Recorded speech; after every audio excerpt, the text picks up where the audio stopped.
Okay, so let's talk about positioning. And positioning is actually the fun part of marketing. And really what it's about is what elements of value are we going to pick and choose to communicate to our customers and potential customers.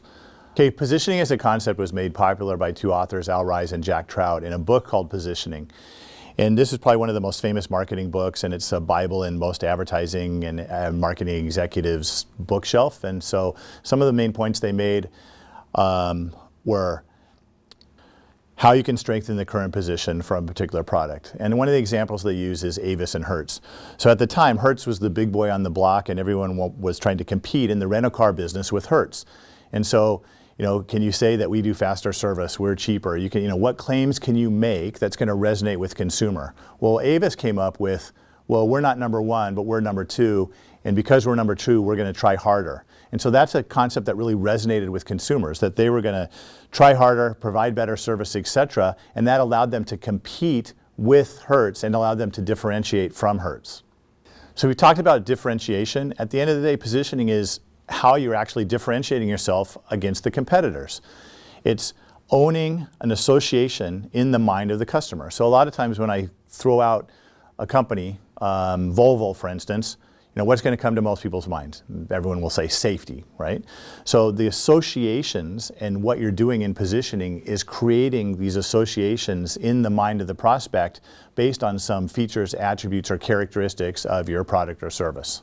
Okay, so this is an example of Scotch-Brite. And Scotch-Brite is positioning on an attribute that they think is differentiating. And in this case, it's the actual being able to scrub the glass clean with the characteristics of the Scotch-Brite pad. Companies can also position and compete on rational benefits. This is an example of a small car, but they're trying to make the claim that it's really big once you're inside the car. And so they're using a visual illustration of that. And so a lot of times the commercials and advertisements you see are the way that they're communicating value or the way they're positioning to the consumers, in this case, a rational benefit. Okay, another way to position is on emotional benefits. And this is a bug spray example, another thing, another visual ad. It could be a display ad, it could be a TV ad, etc., that shows the emotional characteristics of my product is going to help you overcome the fear of spiders or bugs or whatever it is. So identity is really who you are, but positioning is how you are going to win.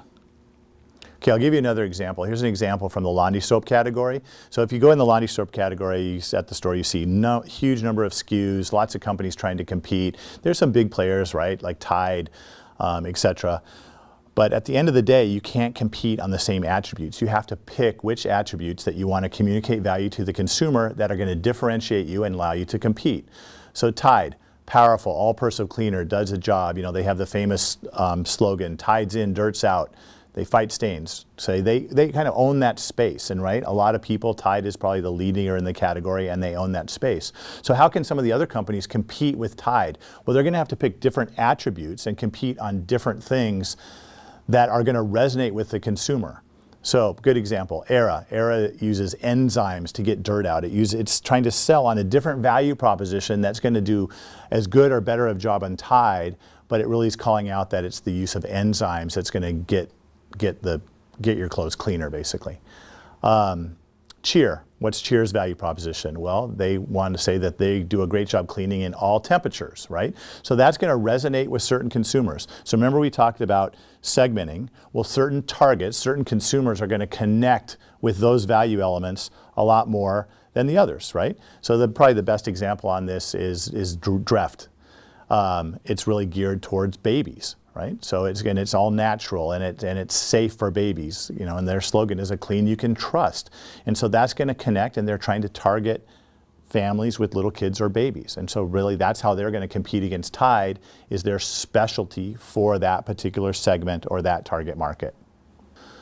So positioning, at the end of the day, it's a word. So what does it really mean? And so what we're trying to do with positioning is we're going to try to own, this is highlighted here, a distinct and valued place in the mind of the consumer. So perception is the reality, really. It's perception. It's the perceived differences between a product and its competitors. And really a key thing is here, it can be actual differences too. It can be that the product works better, etc. But it doesn't matter unless it's owned in the mind of the consumer that it is actual perception. You're owning the piece of the mind of the consumer, okay? Typically people that aren't familiar with marketing look at positioning and they typically look at, oh, where is it on the shelf? What channels are we going to do, etc.? What market segment? Well, that's not necessarily positioning. So these decisions grow out of what you choose from a positioning strategy going forward, but they're not really positioning as marketers use the term positioning. So how do we figure out as a company, like what we're going to do? Like what do we choose? How do we differentiate from the competitor? What do we do? Well, going back to some of the basic questions I like to ask, if you ask these about your product or service, you can get to some of the elements that might resonate with your customers.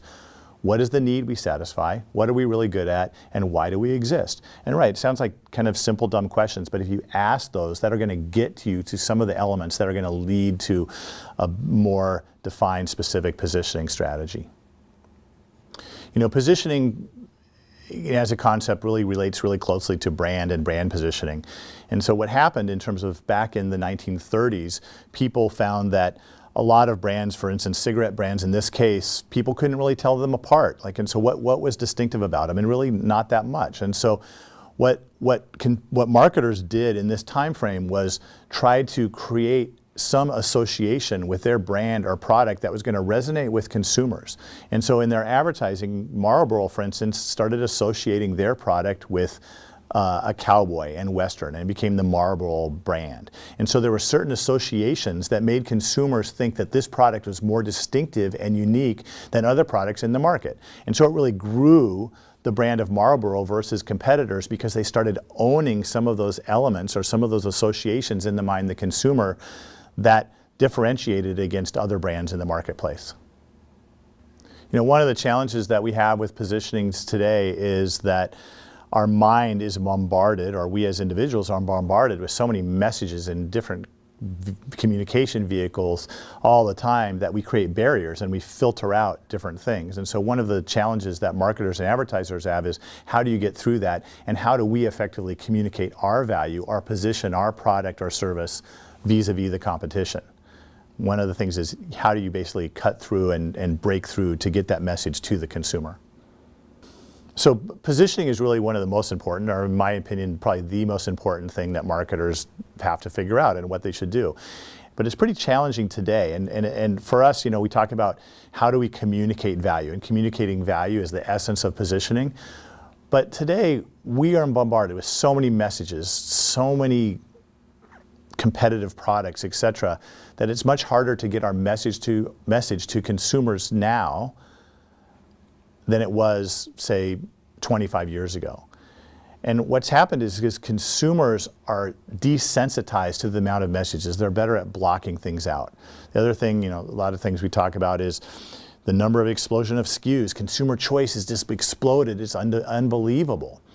And so it's a really challenging thing for marketers because of the amount of messages and the amount and just volume of things they're bombarded with. So how do companies actually break through the clutter? That's the question, and that's why the positioning challenges is probably a little more difficult for most companies today. So how can they differentiate? How can we differentiate value? Okay, so like we talked about, the strategic challenge for marketers is really how do we break through clutter, right? There's more channels, there's more everything, there's more vehicles. So how can you get people's attention? That's really the challenge. What used to be cheap, good, and fast, people want it now free. They want it perfect. They want it now, right? So they want things quicker, faster, better, cheaper. And that's a big challenge. Because of all this clutter and the brand saturation that companies face, the challenge is how do we communicate value? And the important also component is how do we create relevance in the mind of the consumer? So the two strategic imperatives are communicating value efficiently and effectively, but also making that connection and creating relevance. Everywhere you go, there's more and more choices. This is crazy, but this is a picture of an example, like it shows candy, but if you look in the back, there's the example of orange juice. And you think about orange juice as an example. So there's low pulp, there's low acid, there's plus calcium, there's so many different kinds of different orange juice now that consumers are facing that choice. So like what's happened is companies have tried to differentiate based on those different attributes, right? Consumers that want less acid, etc. And so people are going to want those things, but then the challenge becomes to How do consumers decide? How do they make the choice? How do we communicate that value, that relevance? And then it also creates challenges in the channel. So like, how can a retail store actually inventory that many different choices of merchandise? So some good examples of this, orange juice is a good example, and the toothpaste aisle is a good example. You want to go really crazy, go to a carpet store. And another good example is go to a big liquor store and look in the wine category. How are these companies trying to differentiate? How are they trying to communicate value? Because one of the ways that they communicate value is through touch points. And that one of the touch points is the physical connection with the product. And that's how it happens at retail. Okay, so this choice explosion isn't just limited to CPG or consumer side products. It happens in B2B too. If you look, this is an example of just HVAC providers. And so there's just more and more choices that customers and consumer are faced with.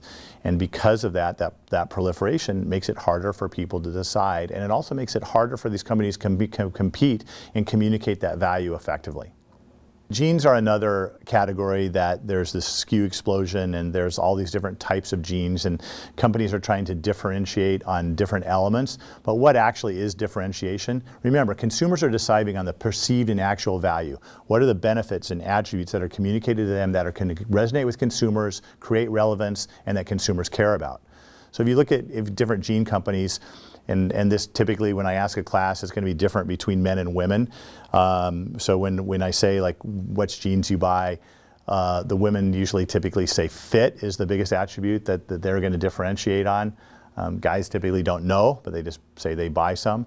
But the companies are actually communicating a lot of different examples. And this is what created differentiation, say 15 years ago, when certain designer jeans were selling for like $250, right? So they were the same jean, they were the same pair of pants, they were exactly the same denim almost, but they were making it in the perception, they were changing that perception with the consumer, and they thought that it was different. And so that's why people were willing to pay $250 for a pair of jeans. And I know some people will say like, oh no, they fit different, etc. But they're actually the same, and they're made, the $10 pair of Sam's Club jeans, the $300 pair of jeans is typically made in the same factory with a different label and maybe some different stitching on it.